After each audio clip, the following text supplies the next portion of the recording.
Peux-tu me faire un câlin s'il te plaît? Demanda une fille pauvre au père célibataire, sa réaction. Avant de commencer l'histoire, n'oubliez pas d'aimer et de vous abonner à la chaîne pour voir plus d'histoires comme celle-ci. Pouvez-vous me prendre dans vos bras, s'il vous plaît? Ces quelques mots, chuchotés par une inconnue par un après-midi d'automne, allaient bouleverser le quotidien d'un père célibataire et donner naissance à une histoire que personne n'aurait pu prévoir. Surtout pas la jeune femme brisée qui cherchait simplement à se souvenir de ce que le contact humain pouvait procurer. Ceci est l'histoire d'un appel désespéré. L'histoire d'un homme qui a choisi la compassion plutôt que la prudence. Avant de continuer, dites-nous d'où vous nous regardez dans le monde. Nous aimons voir jusqu'où nos histoires voyagent. Stephen Scott sirotait son café noir sur son banc préféré devant le Corner Béant Café à Portland, en Oregon, regardant les feuilles d'automne tournoyer sur le trottoir pavé. C'était l'un de ces rares après-midi d'octobre où le soleil perçait le gris habituel de Portland, peignant tout en or. Sa fille, Zephra, était à l'intérieur pour sa journée hebdomadaire avec sa tante, la sœur de Stephen, ce qui lui laissait exactement 30 minutes d'une solitude bienheureuse. Il avait appris à chérir ces moments, le calme, la possibilité de finir une pensée sans être interrompu par des questions sur les dinosaures ou sur le fait de savoir si les nuages avaient des sentiments. Il observait un jeune couple rire devant leur latte à travers la fenêtre du café, perdu dans ses pensées, quand il sentit quelqu'un debout à côté de lui, proche, trop proche pour un inconnu. Stephen se tourna. Une jeune femme se tenait là, et la première chose qu'il remarqua fut sa maigreur, sa fragilité, comme si elle pouvait être emportée par la prochaine rafale de vent, ses cheveux blonds attachés en un chignon désordonné. Mais ce furent ses yeux qui le saisirent. Des yeux noisettes, d'une tristesse infinie, fixés sur lui avec un désespoir qui lui serra la poitrine. « Excusez-moi, dit-elle, sa voix à peine plus qu'un murmure, légèrement tremblante.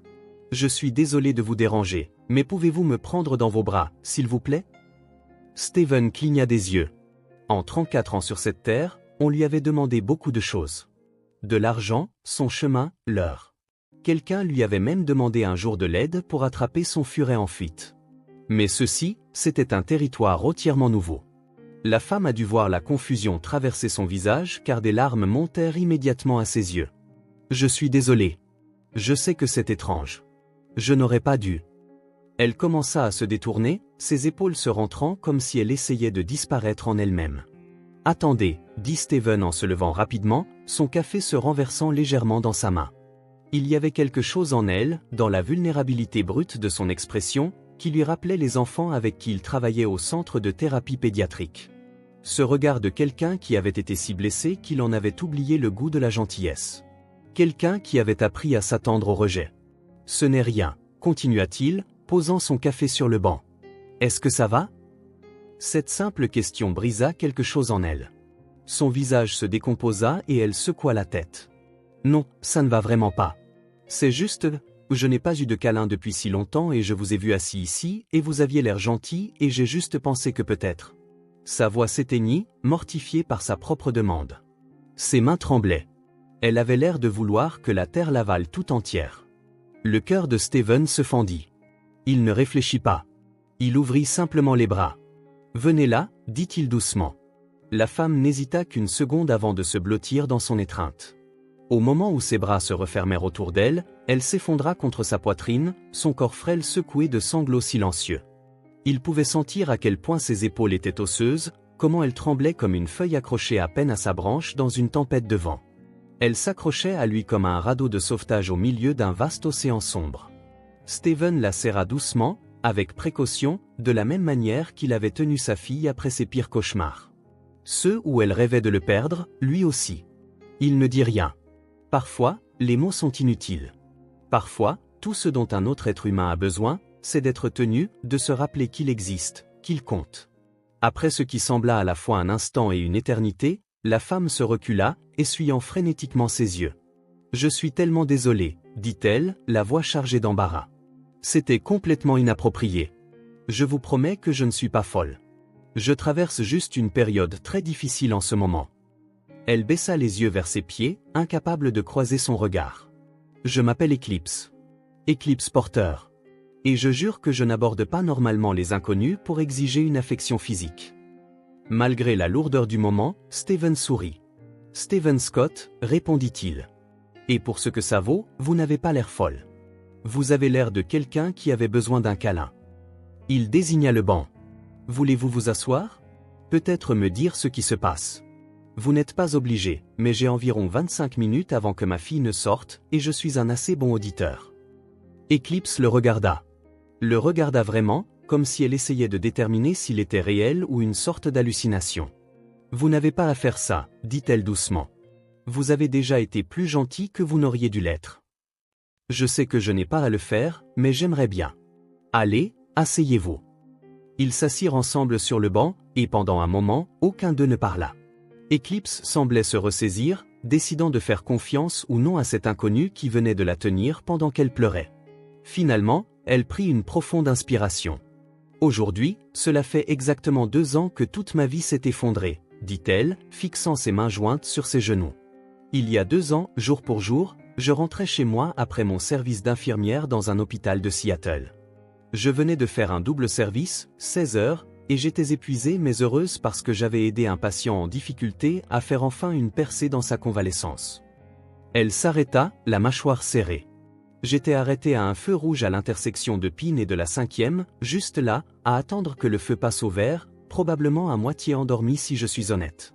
Et puis ce conducteur ivre est sorti de nulle part et a percuté ma voiture à pleine vitesse. Il a grillé le feu rouge à environ 100 km/h dans une zone limitée à 55. Steven grimaça. Eclipse. L'impact a écrasé le côté conducteur de ma voiture comme si elle était en papier d'aluminium. Je me souviens du son. Ce terrible grincement de métal et de verre qui se brise, et puis la douleur. Tellement de douleur que je ne pouvais même pas crier. Je me souviens avoir pensé, ça y est. C'est comme ça que je meurs. À un feu de circulation à Seattle, un mardi. Elle leva les yeux vers le ciel, retenant de nouvelles larmes. Mais je ne suis pas morte. Parfois, je me demande si cela n'aurait pas été plus facile. On a dû me désincarcérer de la voiture. Les ambulanciers m'ont dit plus tard que j'avais subi de graves blessures à la colonne vertébrale et une fracture du bassin. Mes vertèbres L4 et L5 étaient fracturées et mon bassin était cassé en 3 endroits. Steven peinait à trouver ses mots. Je ne peux même pas imaginer. J'ai passé 8 mois dans des hôpitaux et des centres de rééducation. 3 opérations à la colonne vertébrale, 2 au bassin. Apprendre à remarcher, c'était... Elle rit amèrement. Ils ne vous disent pas dans les films à quel point c'est humiliant. À quel point cela détruit votre estime de soi quand vous ne pouvez plus faire les choses les plus simples. Quand vous devez réapprendre à marcher comme un bambin, en vous tenant à des barres parallèles pendant que les thérapeutes vous encouragent pour avoir fait 3 pas. Je suis kinésithérapeute pédiatrique, dit Steven doucement. J'ai travaillé avec des enfants qui ont traversé des traumatismes similaires. Il faut une force incroyable. Elle secoua la tête. Ça ne ressemble pas à de la force. Ça ressemble à de la survie. Et à peine. Les factures médicales m'ont enterré. J'avais une assurance, mais pas assez. Loin de là. Chaque opération, chaque nuit à l'hôpital, chaque séance de thérapie, tout s'est additionné. Je suis noyé sous les dettes. 73 000 $ et ce n'est pas fini. Steven laissa échapper un sifflement bas. C'est catastrophique, ajouta Eclipse. Oui, mais voilà le truc. J'aurais pu supporter la douleur physique. J'aurais pu supporter la dette. Ce que je ne pouvais pas supporter, c'était la solitude. Elle le regarda enfin, et l'angoisse dans ses yeux faillit le briser. Mes parents m'ont renié il y a 6 ans. J'avais épousé quelqu'un qu'ils n'approuvaient pas, Marcus. Il venait d'un milieu différent, d'une religion différente, d'une classe socio-économique différente. Ils ont dit que si je l'épousais, je choisissais de les exclure de ma vie. Je pensais qu'ils bluffaient. Ce n'était pas le cas. Quand l'accident est arrivé, j'ai essayé de les contacter. J'avais peur, j'étais seul et brisé, et je voulais juste ma mère. Sa voix se cassa. J'ai appelé de l'hôpital. Mon père a répondu. Je lui ai raconté ce qui s'était passé. Et vous savez ce qu'il a dit? Il a dit, tu as fait tes choix. Maintenant, tu dois en assumer les conséquences. Et il a raccroché. Steven sentit la colère monter en lui. Je suis tellement désolé. Ça s'améliore, dit Eclipse avec un rire creux. Marcus, mon mari, m'a quitté 3 mois après l'accident. Il a dit qu'il ne supportait pas de me voir comme ça, ce qui est une autre façon de dire, je n'ai pas signé pour être marié à quelqu'un souffrant de douleurs chroniques et d'un handicap. Il a demandé le divorce alors que j'utilisais encore un déambulateur. L'encre sur les papiers était à peine sèche qu'il sortait déjà avec quelqu'un d'autre. Elle prit une autre inspiration tremblante. J'ai perdu mon emploi parce que je ne pouvais pas retourner travailler comme infirmière. Les exigences physiques étaient trop importantes. Mes allocations d'invalidité couvrent à peine le loyer d'un studio dans l'un des quartiers les plus difficiles de Portland. J'ai déménagé ici en espérant un nouveau départ, mais au lieu de cela, je n'ai rien trouvé. Juste plus de solitude. « Et tes amis ?» demanda doucement Steven. « Ils se sont éloignés », dit Eclipse. Au début, ils me rendaient visite, apportaient des fleurs, disaient les bonnes choses. Mais la douleur chronique et le handicap mettent les gens mal à l'aise. Ils ne savent pas quoi dire. Les invitations ont cessé d'arriver. Les appels sont devenus moins fréquents. Finalement, ils ont complètement disparu. Et je ne leur en veux pas. Je suis devenu un trou noir de besoin et de tristesse. Qui veut être près de ça ? Elle se tourna complètement vers lui. Savez-vous quel est le pire ? Pas la douleur, bien qu'elle soit là chaque jour. Pas la dette ou la perte de ma carrière ou même le rejet de ma famille. Le pire, c'est que j'ai réalisé ce matin, 2 ans jour pour jour après l'accident, que je n'ai eu aucune affection physique, pas un câlin, pas même une poignée de main qui signifiait quelque chose. Pendant tout ce temps, j'ai eu l'impression de disparaître, de ne plus être humaine, juste ce fantôme qui se déplace dans le monde, prenant de la place, mais n'existant pas vraiment. Les larmes coulaient librement maintenant. J'ai quitté mon appartement aujourd'hui en pensant que j'allais peut-être juste marcher jusqu'à ce que je ne puisse plus marcher. Mais ensuite, je vous ai vu assis ici et quelque chose en vous semblait sûr, gentil, comme si peut-être vous comprendriez, et j'ai juste... Elle se couvrit le visage de ses mains. Je suis désolé. C'est trop. Vous n'avez pas demandé l'histoire de ma vie. Steven resta assis avec ces mots, sentant leur poids. Finalement, il parla. Il y a 3 ans, ma femme s'est effondrée en faisant son jogging, dit-il doucement. La tête d'Eclipse se releva brusquement, son visage taché de larmes enregistrant la surprise. Elle était partie pour sa course matinale, comme tous les jours. 8 kilomètres à travers notre quartier, qu'il pleuve ou qu'il vente, elle s'entraînait pour un semi-marathon. Elle avait 31 ans, en bonne santé, dynamique, pleine de vie. Il fixa l'érable de l'autre côté de la rue, ses feuilles brûlant de rouge et d'or. Un voisin l'a trouvée sur le trottoir à 3 pâtés de maison de chez nous. Elle avait eu un arrêt cardiaque soudain causé par une malformation cardiaque congénitale que personne ne connaissait. Elle se cachait dans sa poitrine toute sa vie, attendant. Un instant, elle était vivante, riant, planifiant la fête du 3e anniversaire de notre fille. L'instant d'après, elle était partie. La main d'Eclipse se porta à sa bouche. « Steven, continua-t-il, je suis devenu père célibataire du jour au lendemain, noyé dans le chagrin tout en essayant d'expliquer à une fillette confuse pourquoi maman ne rentrerait pas à la maison. Zéphra, c'est ma fille, elle a 6 ans maintenant, mais à l'époque, elle était si petite.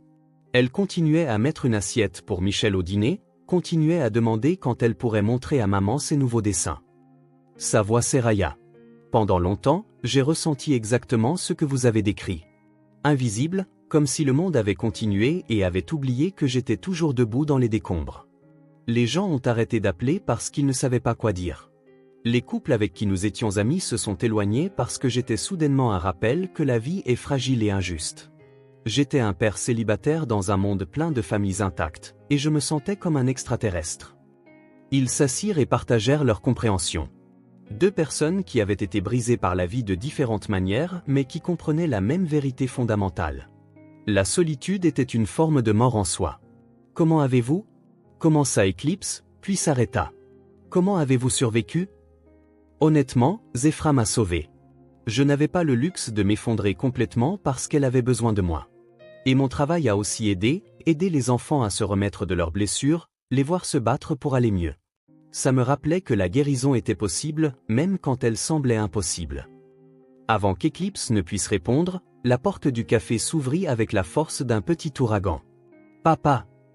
Une petite fille aux boucles brunes sauvages et aux yeux couleur de miel chaud sortit en trombe, suivie d'une femme qui riait et qui ne pouvait être que la sœur de Steven. L'enfant se jeta sur Steven, qui la rattrapa avec une aisance consommée. « Salut, ma puce. C'était comment la journée avec Tata ? » « Trop bien. On a fait des biscuits en forme de dinosaure, et Tata Lisa m'a laissé mettre tellement de glaçage dessus qu'elle a dit qu'on aurait dit qu'ils avaient été attaqués par un monstre de glaçage. Et j'ai dit que c'était parce que c'était le cas. Et elle a tellement ri que du lait lui est sorti du nez. Enfin, pas du vrai lait, du lait d'amande, parce qu'elle est intolérante au lactose. Elle prononça le mot avec soin, clairement fière d'elle de s'en souvenir. La sœur de Steven rit. Intolérante au lactose, ma chérie, mais c'est presque ça. Elle remarqua alors Eclipse, et son expression passa à une curiosité polie. Zephra, voici ma nouvelle amie, Eclipse. La petite fille se tourna vers Eclipse avec l'intérêt sans filtre que seuls les enfants possèdent. Salut, je m'appelle Zephra et j'ai 6 ans et 3/4, ce qui fait presque 7, annonça-t-elle en grimpant sur le banc entre eux sans y être invitée. Tu es amie avec mon papa? Tu aimes les dinosaures? J'aime ceux avec les longs coups, mais aussi les effrayants avec de grandes dents, même s'ils donnent des cauchemars à certaines personnes. Mais pas à moi, parce que je suis très courageuse. Tu sais ce que dit papa? Que je pose 1 million de questions, mais j'ai compté une fois et ce n'est vraiment qu'environ 47. Donc, il est très mauvais en maths. Pour la première fois depuis qu'elle avait approché Steven, Eclipse rit. Un vrai rire. Le son était rouillé, comme quelque chose qui n'avait pas été utilisé depuis très longtemps, mais authentique. Salut, Zephra. C'est un très joli nom, dit Eclipse, et Zephra rayonna. J'aime tous les dinosaures, mais mon préféré est probablement le stégosaure parce qu'ils ont l'air sympathiques avec ces plaques sur leur dos. Oh, j'aime aussi cela. Zephra rebondit avec excitation. Les plaques sont si cool. Savais-tu qu'elles servaient peut-être à réguler la température ou peut-être à avoir l'air effrayant pour les prédateurs? Les scientifiques ne sont pas encore tout à fait sûrs, ce qui signifie qu'il y a encore des mystères dans le monde, ce qui, selon papa, est une bonne chose parce que les mystères rendent la vie intéressante. Steven croisa le regard d'Eclipse et articula silencieusement « Désolé » par-dessus la tête de sa fille.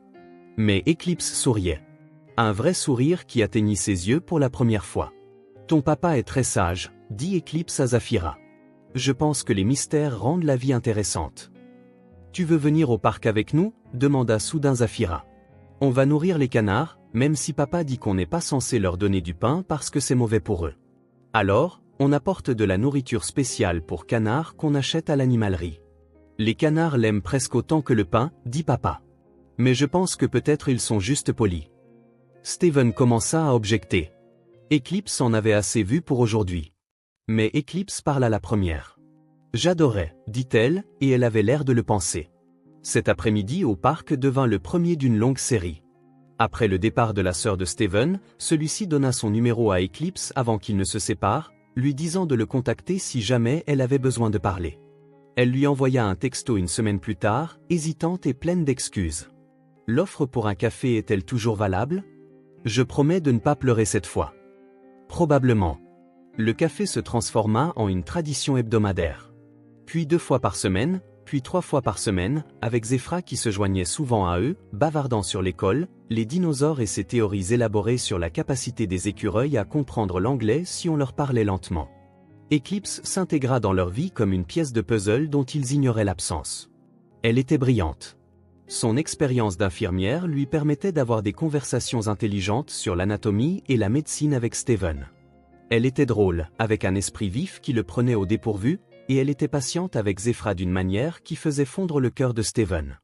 Un après-midi frais de novembre, ils étaient de nouveau au parc. Zephra était suspendue la tête en bas au bar de suspension, ses couettes pendant comiquement vers le sol. « Mademoiselle Eclipse, savez-vous quelle est la meilleure chose à propos de l'espace » cria Zephra. « Qu'est-ce que c'est, ma belle » demanda Eclipse, souriant depuis le banc où elle et Steven étaient assis à la regarder. « C'est que ça continue pour toujours et à jamais et que ça ne s'arrête jamais, tout comme papa dit que son amour pour moi le fait. Mais aussi, il y a probablement des extraterrestres. Je pense que les extraterrestres seraient gentils. Je les inviterai à dîner, et papa devrait faire des spaghettis en plus. Je pense que c'est un plan merveilleux, dit Eclipse en riant. Très hospitalier de ta part. Steven regarda Eclipse regarder sa fille, et quelque chose de chaud s'épanouit dans sa poitrine. Au cours des 3 derniers mois, Eclipse était devenue plus qu'une amie. Elle l'aidait à voir la parentalité du point de vue d'une femme, quelque chose qui lui manquait désespérément. Elle lui rappelait quand Zephra pouvait avoir besoin de nouveaux vêtements, ou quand prendre rendez-vous chez le dentiste. Elle savait tresser les cheveux, quelque chose que Steven n'avait jamais tout à fait maîtrisé, malgré avoir regardé 17 tutoriels sur YouTube. En retour, il aidait Eclipse avec les choses que sa douleur chronique rendait difficiles. Il montait ses courses sur 3 étages jusqu'à son appartement. Il la conduisait à ses rendez-vous médicaux quand la pluie aggravait ses anciennes blessures. Il attrapait les étagères hautes, ouvrait les bocaux récalcitrants et changeait les ampoules qu'elle ne pouvait pas atteindre en toute sécurité. Mais plus que l'aide pratique, il comblait les espaces solitaires dans la vie de l'autre. Ils restaient éveillés tard à s'envoyer des textos sur tout et rien. Ils développèrent des blagues privées. Ils devinrent les contacts d'urgence l'un de l'autre. Leur personne de confiance. « Tu es doué avec elle », dit Steven doucement, en regardant Eclipse montrer à Zephra comment se suspendre correctement aux barres de suspension sans couper la circulation. Eclipse le regarda, surprise. « C'est une enfant facile à vivre. Elle est incroyable, Steven. Tu fais un travail incroyable. Je suis terrifié chaque jour à l'idée de la rater, de ne pas être assez, qu'elle ait besoin d'une mère et que je lui fasse défaut en ne pouvant pas lui en fournir une. » Et Eclipse toucha doucement son bras. « Tu ne lui fais pas défaut. Elle est heureuse, en bonne santé, curieuse, gentille et confiante. Ces choses n'arrivent pas par accident. Elles arrivent parce qu'elle a un père qui l'aime désespérément et qui est là pour elle chaque jour. » Steven baissa les yeux sur la main d'Eclipse sur son bras, sur la façon dont ils étaient devenus à l'aise avec le contact occasionnel. Son cœur fit quelque chose de compliqué dans sa poitrine. « Merci, dit-il doucement, d'être là, de faire partie de nos vies. Je ne pense pas que tu réalises à quel point tu as changé les choses pour nous. » Eclipse retira sa main, l'air troublé. « C'est moi qui devrais te remercier. Tu as pris une inconnue dans tes bras alors qu'elle était trop brisée pour même le demander correctement. Tu n'étais pas obligé de le faire. La plupart des gens seraient partis. » « Je suis content de ne pas l'avoir fait, » dit Steven, en soutenant son regard. Le moment s'étira entre eux, chargé de quelque chose qu'aucun d'eux n'était tout à fait prêt à nommer.